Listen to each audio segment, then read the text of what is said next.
But choose, that's what I'm begging you, choose the way of life. Choose the mitzvahs, choose the Torah, choose the chesed.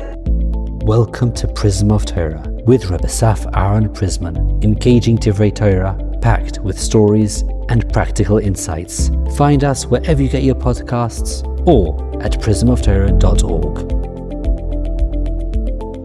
Shalom Uvracha, as we are approaching a very important, critical day of the year, probably the most critical day of the year, Rosh Hashanah, I would like to share with you very encouraging news that can help us be in the correct frame of mindset before we enter Kodesh HaKodashim, the special day, Rosh Hashanah. In the parsha we read this past week, which happens to always be before Rosh Hashanah, Parshas Nitzavim, it says over there, Moshe Rabbeinu is coming to speak to the Jewish people, and he tells them two options that HaKadosh Baruch Hu is offering us. And as it says, behold, I have placed before you today, es hachaim ve'es hamavis, that which is life and that which is good, that which is death and that which is evil, etc., etc. And here comes the critical words, and you shall choose life in order that your children should live. That's what the pasuk says. The Midrash comments on this pasuk, and it says the following. And Rav Chagai says, you should know not only this, that HaKadosh Baruch Hu gave us two options, two paths to which we can choose from, but beyond the letter of the law, HaKadosh Baruch Hu is doing us a huge favor and telling us, and you should know, I am also telling you which path to take. Uvacharta b'chaim. You should choose the path of life. So first of all, the question screams out, what is HaKadosh Baruch Hu telling us? Why is that nechshab like a huge chesed that HaKadosh Baruch Hu is telling us which path to choose? Is it not obvious to choose in the path of life? Why is it nechshav an amazing chesed? And why is it such a big chesed? Also, at the end of the day, HaKadosh Baruch Hu is just giving us an eitzah, advice. At the end of the day, we all know the whole premises of this world is that we get to choose which way we're going through. So we're choosing. Hashem's just giving us advice. What's nechshav? Wow, above the requirement of the law, HaKadosh Baruch Hu is telling us, as if this is such a big chesed, lifnim mishura sadin. Beyond the call of duty, HaKadosh Baruch Hu is telling us. To answer this question, Rabbi Yisachar Franz says the following. Let's ask another question. There's a very, very famous question in the Parashas Bechukoisai. It says, Im Bechukoisai telechu ve'et mitzvotai tishmoiru, which means if you walk in my statutes and keep my commandments and do them. Im Bechukosai telechu ve'et mitzvotai tishmoiru, and you'll do them, then HaKadosh Baruch Hu will shower us with all the blessings. V'natati gishmechem beitam, you'll have rain during their time, etc., etc. The $1,000,000 question that all the Mefarshim ask, that sounds very repetitive. What does it mean? Im bechukosai telechu, if you'll go in my rules, ve'et mitzvotai tishmoiru, and you will keep my commandments. That's one of the same. And we know the Mefarshim give different answers. The most popular one is what Rashi says over there. It must mean that im bechukosai telechu can't mean obeying the commandments of the mitzvahs, because that's said it in the next word, mitzvotai tishmoiru. So what's bechukosai telechu? Shituya melim b'Torah. You have to toil and learn Torah. Fine. But there's another mahalach in the Midrash. The Midrash Tanchuma says, Midrash Rabbah says, an amazing vote. It says, Im bechukoisai telechu, ve'et mitzvosai tishmoru means the following. Mitzvosai tishmoru, a simple understanding is you'll keep my mitzvahs. But that's not what the Midrash says it means. But rather, it means the following. If you will keep, i.e. ushmartem, the commandments, then I will consider Hashem saying, as if you did the mitzvahs. Ve'asisem etz mitzvosai. I will view as if asisem, as if you really did them, even though you didn't necessarily do them. But just because you will keep the commandments, Hashem will consider it as if you did them. How in the world does that fit in the words? So perhaps the answer is the following. It says the word mitzvosai, the word is now tishmoiru. Simple understanding, tishmoiru you will keep. However, in various places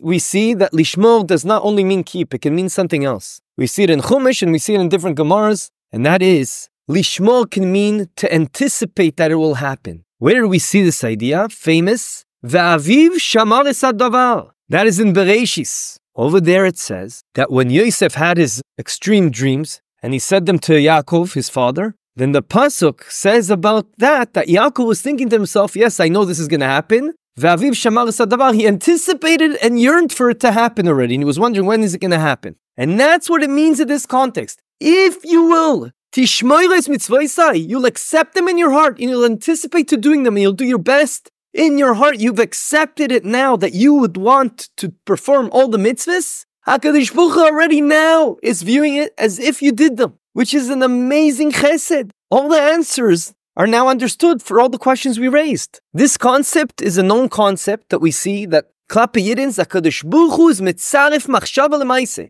It's enough that you had a thought, a serious thought, of course. HaKadosh Baruch Hu is boichen klayos v'leiv. He knows exactly what's in our internal organs, i.e. in our hearts. And if we made a conscious decision, no matter what, we want to do something, and it's a mitzvah, HaKadosh Baruch Hu views it as if we already did it. Mitzaref machshava l'maaseh. And that is an unbelievable chesed. And that is what's going on over here, which is HaKadosh Baruch Hu is doing something lifnim Yeshuas Hadin.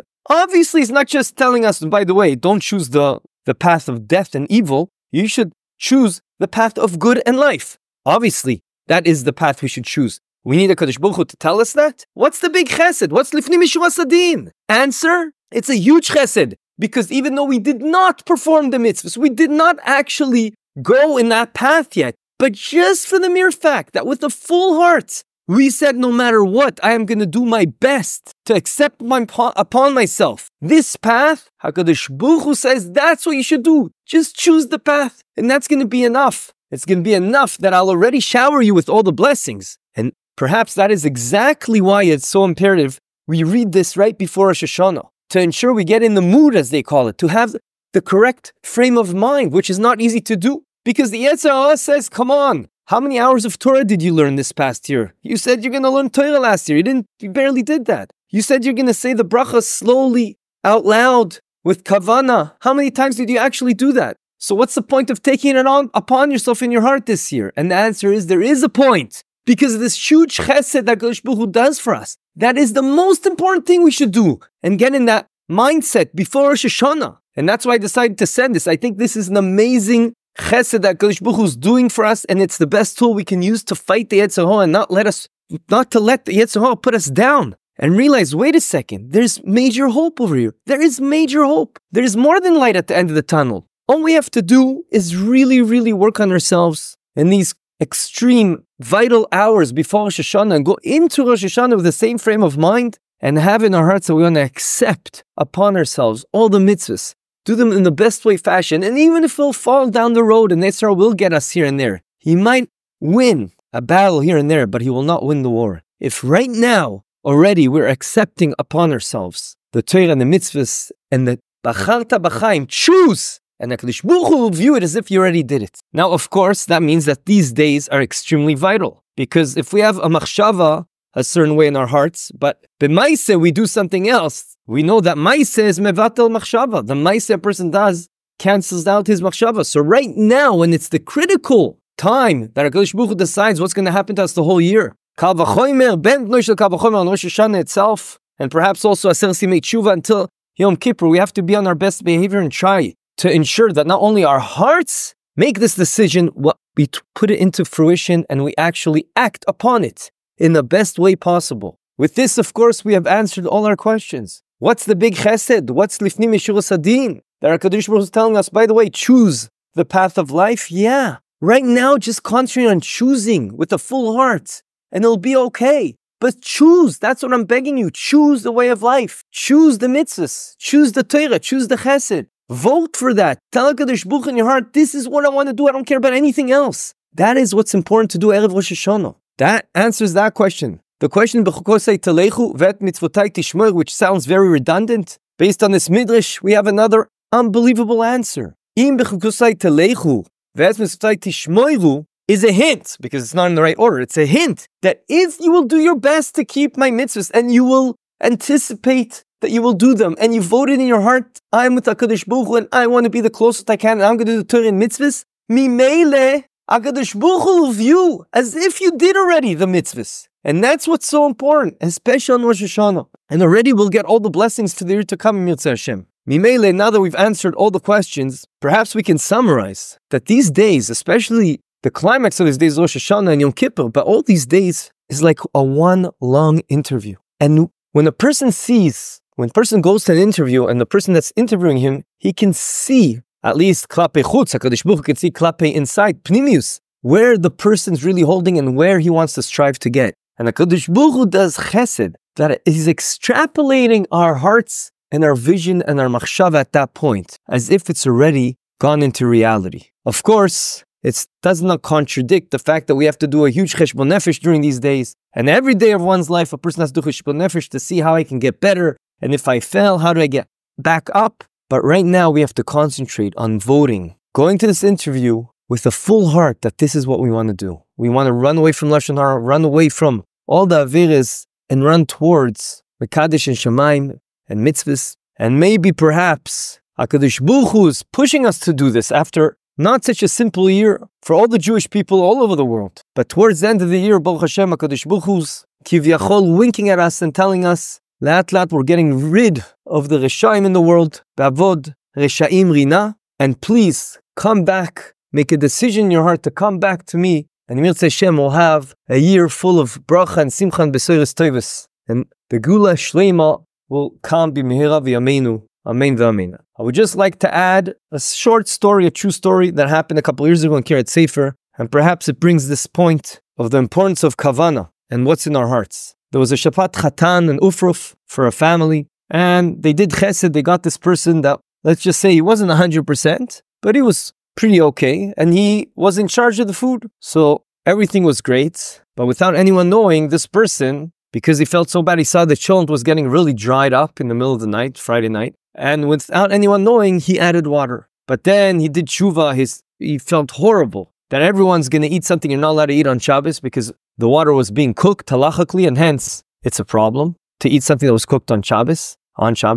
And hence he came up to the father of the Chatan and he said, I have to confess, I don't know what happened to me, but I really was worried about so many people not having a proper chont and it was going to be too dried, so I added water and then I realized it's wrong. Of course, the immediate reaction could be extreme. I mean, you're ruining my whole Shabbat Chatan. But at the end of the day, okay, he accepted the Metzias that HaKadosh Baruch Hu sent him in Nisayon. Motzei Shabbos, the person that was in charge of the food, thought not only is he not going to get money, but he's going to be asked to reimburse the family for the tzav he caused them. Instead of getting 1,000 shekels for his work, he ended up getting an envelope 2,000. This is a true story. And when he came up to the Balei HaSimcha, they explained to him, we want you to know what you did was a huge thing. You did tshuva, and you saved all of us for doing an avera, for eating something that was cooked on Shabbos. That must have taken such mesirus nefesh on your part. I'm paying you 1,000 shekels for the work that you did. I'm paying you another 1,000 shekels for saving us from an avera. It's an unbelievable way of thinking and looking at the picture. And from a certain perspective, that's how HaKadosh Baruch Hu is looking at us right now. What is going to be in our hearts? Yes, maybe we fell many times, and the same things we took upon ourselves every year. However, that should not stop us from taking it again and voting that we want to do the mitzvahs and get closer to Hashem. That's the only thing that really we care about. Of course, it has to be a true change of heart. But on top of that, it goes together. As we said, it doesn't contradict this idea of always doing cheshbon nefesh and seeing at the end of the day, if this is truly our top priority, why are we falling? Why are we falling? And what can we do to ensure we don't fall into the trap of the Yetzer Hara? And b'zchut these thoughts, all of us together will be zeiche to a year of geschmack, a year of getting closer to HaKadosh Baruch Hu, a year of bracha and simcha for all the Yidins all over the world. V'nizke legula shleima b'mehira v'yameinu. Amen v'amen. This concludes another episode of The Prism of Torah. Thank you for tuning in today. We hope you enjoyed it and learned something valuable. If you did, please subscribe to the podcast and give a 5-star rating. You can also find this podcast wherever you get your podcasts or our own website, prismoftorah.com, where we have a full archive of all our past episodes. We would like to thank Yona Vefa for the recording equipment and Eli Podcast Productions for handling all our post-podcast productions. Join us next week for another enlightening conversation on The Prism of Torah.